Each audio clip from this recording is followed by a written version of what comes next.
देश भर में आवारा कुत्तों को लेकर जो मामले की सुनवाई है सुप्रीम कोर्ट में, वो लगातार दूसरे दिन भी जारी रही। 3 जजेस की बेंच जिसकी अगुवाई जस्टिस विक्रम नाथ कर रहे हैं, जस्टिस संदीप मेहता और जस्टिस NV अंजारिया इस बेंच में शामिल हैं।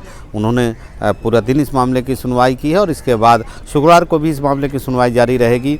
और यहाँ पर काफ़ी दिलचस्प बहस देखने को मिली दूसरे दिन भी, जब शुरुआत इसकी इस तरीके से हुई कि जो याचिकाकर्ता जो यहाँ पर हैं लगातार अपना पक्ष रख रहे हैं। उनमें से एक वरिष्ठ वकील ने ये कहा कि दिल्ली जैसे शहर में सिर्फ परेशानी आवारा कुत्तों की नहीं है, बल्कि बंदरों की, चूहों की भी समस्याएं हैं। और कुत्ते अगर हटा दिए जाएंगे तो फिर चूहों की संख्या बढ़ जाएगी, जिससे बीमारी फैलने की गुंजाइश और ज़्यादा बढ़ जाएगी।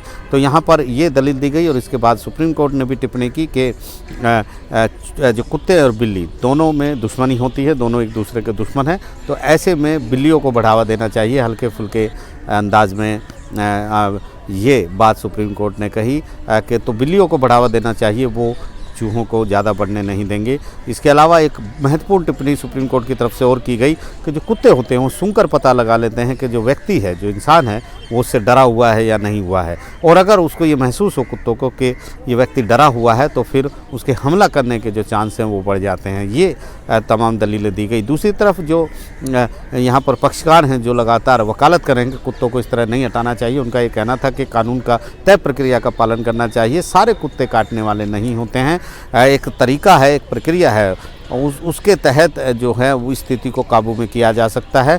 CLC यानी दिल्ली जो कैंपस लॉ सेंटर है वहाँ का हवाला दिया गया कि किस तरीके से 8 छात्रों ने एक प्रक्रिया डेवलप की, एक तरीका बनाया और उसके बाद से वहाँ पर हालात बहुत सुधरे हुए हैं, कोई कुत्ता से काटने की घटना नहीं हुई है। इस तरीके से एक NGO ने IIT दिल्ली का हवाला दिया कि किस तरीके से मैनेज किया जा सकता है जो आवारा कुत्तों को जो काटने के मामले हैं, किस तरीके से ख़त्म किए जा सकते हैं।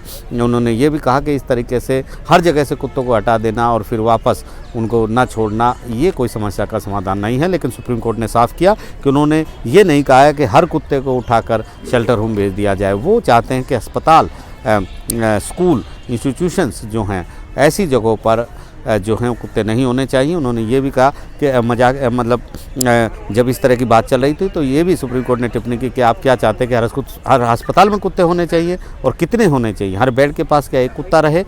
तो इस तरीके की बात यहाँ पर की गई है। हालांकि जो पक्षकार है वो कह रहे हैं कि इतना बड़ा ढांचा नहीं है देश में कि शेल्टर होम उनके लिए हों, उनकी देख रेख हो सके, उनको अच्छा भोजन मिल सके, उनकी देख रेख हो सके, अच्छी तरह से उनका अगर उपचार करने की जरूरत है तो हो सके, ऐसा ढांचा देश में डेवलप नहीं है।